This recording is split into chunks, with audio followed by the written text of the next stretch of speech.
Bonjour et bienvenue dans Balance ton port, l'émission où vous avez votre mot à dire sur un port à la dérive. Ici, comme vous le savez, on n'hésite pas à mettre en lumière les engrenages plus que répréhensibles des ports de France. Aujourd'hui, on s'attaque au port de Marseille. Et il y a des choses à dire. Oh oui.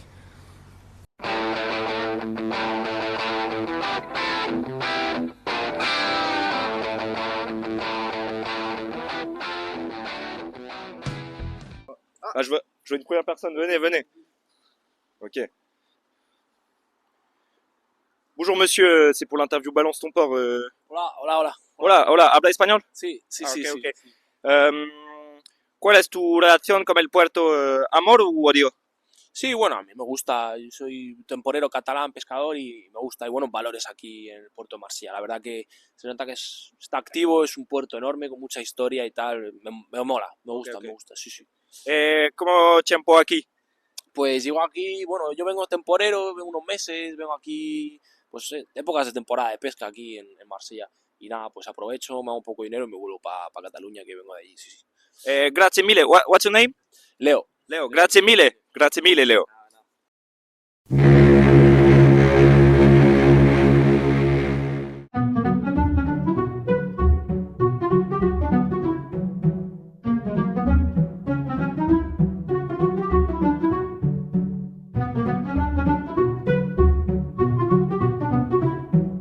Après cette première discussion plus que pertinente, on va maintenant passer à la partie sombre, celle qu'on nous cache, celle qui détruit des vies, la face cachée de la lune, la partie immergée de l'iceberg, la grotte cachée au fond de la forêt, l'antre de la bête, le monde souterrain, le port industriel.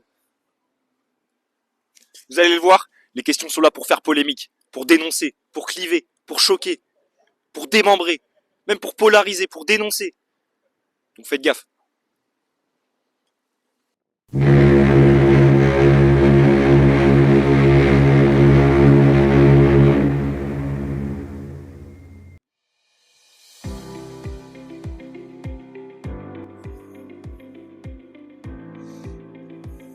Ah, on peut voir juste ici un jeune cadre dynamique dont on va prendre la température de suite. Bonjour, Bonjour, vous vous appelez comment monsieur? moi c'est Théophile. Enchanté Théophile. Je me demandais, qu'est-ce que vous faites ici justement? Moi je viens d'arriver à Marseille depuis quelques mois, je viens d'ouvrir pour ouvrir mon coffee shop, librairie et sandwicherie. Euh,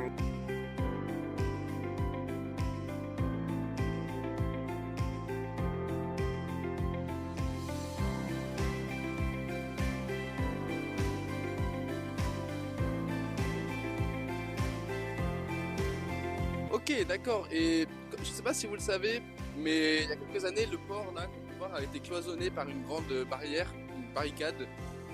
Et ça a mis fin à beaucoup de métiers, donc plongé beaucoup de personnes dans le chômage. Est-ce que vous avez un avis sur ça? Qu'est-ce que vous en pensez? Ah je savais pas du tout mais je trouve ça vraiment horrible, c'est ignoble ce qui a été fait du coup avec cette barrière dégueulasse là, c'est genre ça coupe le port en...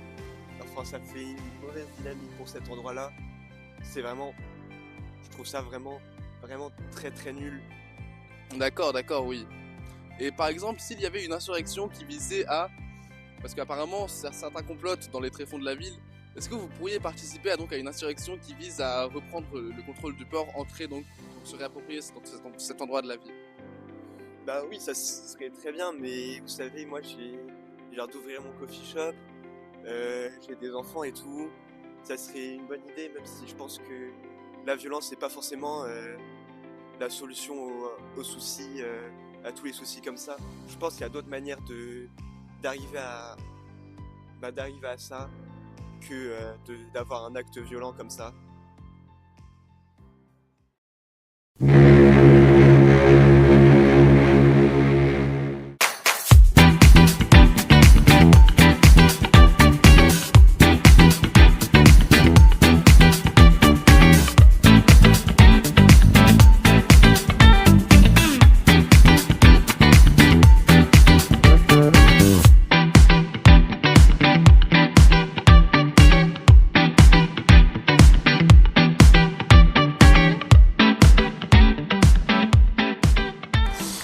Bonjour monsieur, donc je voulais vous poser la question en tant que que travailleur à la CMA-CGM et investisseur à la travailleur CMA-CGM. même, j'ai envie de vous dire. Mais bon, voilà, allons-y. Oui. D'accord, donc ma question c'est, qu'est-ce que vous pensez du fait que la Joliette, tu vois, vous voyez ce port, ce soit 75 hectares de béton qui recouvrent donc à moitié la mer, qui s'étendent, qui... Seulement 75 hectares. 75 hectares en effet, ok, c'est la je sais pas, statistique. papa avait à peu près 100 hectares de terrain, donc voilà, on s'y perd vite, hein, enfin vraiment, enfin c'est même plutôt petit. Donc voilà, je suis même plutôt agréablement surpris de ce chiffre. Voilà.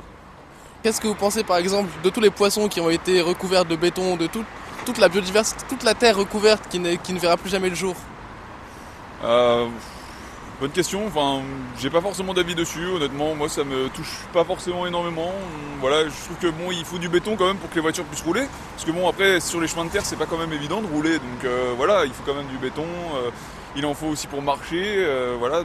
Un monde avec moins de voitures, où on marche à même le sol par exemple, enfin il faut forcément du béton pour faire un trottoir. Bah je vois pas pourquoi vous posez ce genre de questions, enfin voyons, on prend le bus dans cette direction-là et à un moment donné on arrive sur de la terre, non? Et donc ça vous passe complètement par-dessus la tête, vous n'en avez rien Mais à oui. faire. C'est n'importe quoi, monsieur. Vous avez pas vu le port, vous avez pas vu les ouvriers. On leur a volé leur terrain, le grillage, c'est n'importe quoi. Qu'est-ce que vous avez à Vous vous dire? rendez compte à qui vous vous adressez, monsieur? Mais bien sûr, je m'en rends compte, je sais très bien. Mais monsieur, voyons, ayez un peu de raison, ayez un peu de raison. N'importe quoi. Ici, on balance ton Combien de port. gens travaillent On balance Combien ton de port, gens tu le sais déjà, travaillent bien Balance sûr. ton port tous les jours. Bien sûr, bien sûr. C'est inadmissible. C'est inadmissible. Le port de Marseille, c'est 20 millions de pétrole, 20 millions de litres de pétrole tous les jours. Et oui, vous voyez bien la production de richesse qui est produite. Vous voyez, On s'en branle, c'est- on s'en branle de la richesse, c'est n'importe quoi. Cassez-vous, merde. l'activité portuaire. Moi je les connais tous tes potes, c'est Bolloré, c'est Xavier Niel, c'est Dassault, c'est n'importe qui, moi je les connais tous les milliardaires.